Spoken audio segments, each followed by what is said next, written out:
Hi, my name is Kordel Davis, researcher and advocate for displaced farmers in the United States of America.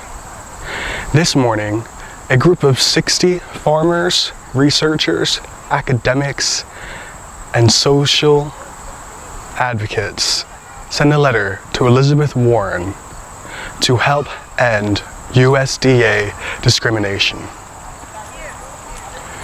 It has already received critical acclaim and widespread media attention, being featured in the Washington Post shortly after she had received the message. I want to speak with you a little bit today about USDA discrimination and land theft from African Americans. Did you know that the USDA, the United States Department of Agriculture, openly discriminates against Native Americans, African Americans, women, and Hispanic Americans? The USDA gives a majority of their loans to Caucasian Americans.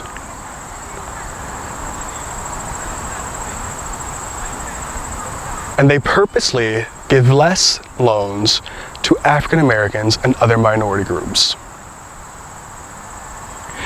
There have been numerous lawsuits brought against the USDA to help end these practices.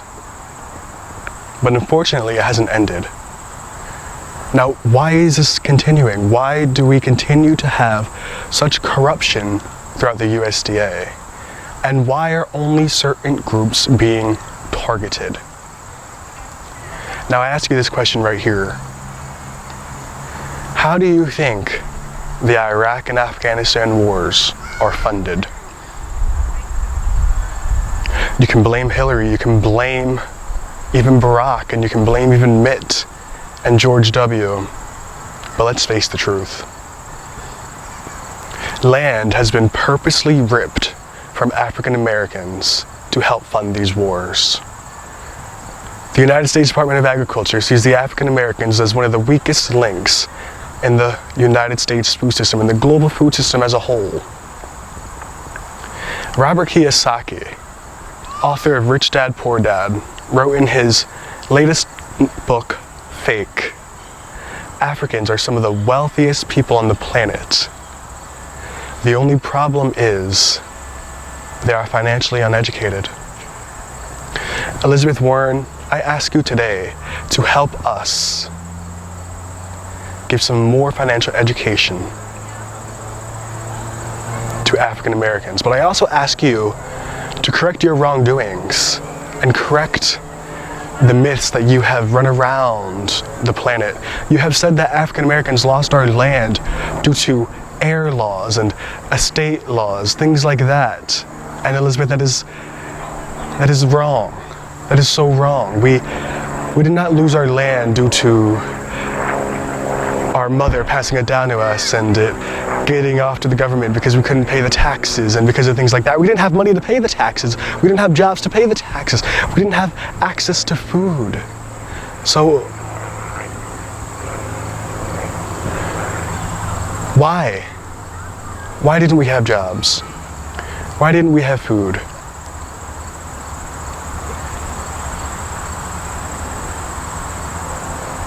The United States food system is run majorly by corporations and heavily funded and subsidized by the United States Department of Agriculture. We wouldn't be able to eat without it. And I thank the USDA and I am happy that they have done so much for us, but we need to do something about this. And Elizabeth Warren, I am so grateful and so thankful that you have stepped up to the plate and have started the conversation nationally. But we need to do more. I stand here today at Rutgers Gardens, one of the only farmlands that I have seen open their arms to all different sorts of communities: African Americans, Native Americans, Hispanic Americans, Muslims, Christians, the LGBTQIA plus community. Everyone is welcome here. We need to have it like that at every farm across America. And I stand with you, Senator Warren, as an alumnus of Rutgers yourself. But we need to do more. We need to end the corruption and the discrimination with the United States Department of Agriculture. We need to ensure that historically black colleges and universities are brought to the table and they have a say in the transformation and the revitalization of the United States. We also ask you, Senator Warren, to help us end the United States Department of Agriculture's myths and lies about census data. Did you know, during the Revolutionary War, and throughout a majority of America's history, churches across the country had more accurate data on the number of African Americans in the country than our own government? And Dr. Xenia Morin at Rutgers University, the dean at Rutgers, said to me, it's because they believed it was their job to go out into the world and protect everyone's soul. Now this journey for me started at Penn State University, an international agriculture course under Dan Tobin, Dr. Dan Tobin, who's now in New England. He held me after class one day and he said, young man, we're going to need you one day. We're going to need you so much one day. And the bells weren't ringing in my head, I didn't understand it, but the bells are ringing now. Cow bells, horse bells, farm bells, political bells, transdimensional bells, bird bells.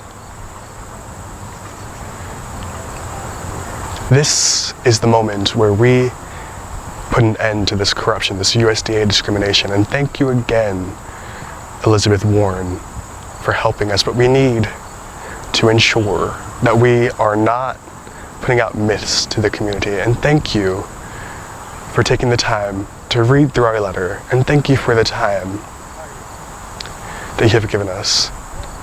But we need to ensure that African Americans get our wealth back. We need to ensure that our community can evolve and thrive again.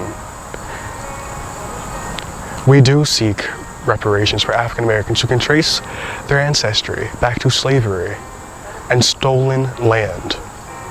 When you go to Harlem and you go to a restaurant like Red Rooster, you see the kind of culture and you feel what can happen when African Americans get their wealth retained to them. Unfortunately, you don't get that in many places across the country. We can't eat. We're not getting the loans, we're not getting the subsidies, we're not getting grants. So most of us become athletes, try to go to the NFL or the NBA, because you can't become a farmer. They said it was harder to become a farmer if you're African American than it is to go to the NFL, due to the corruption within the United States Department of Agriculture and the lack of wealth.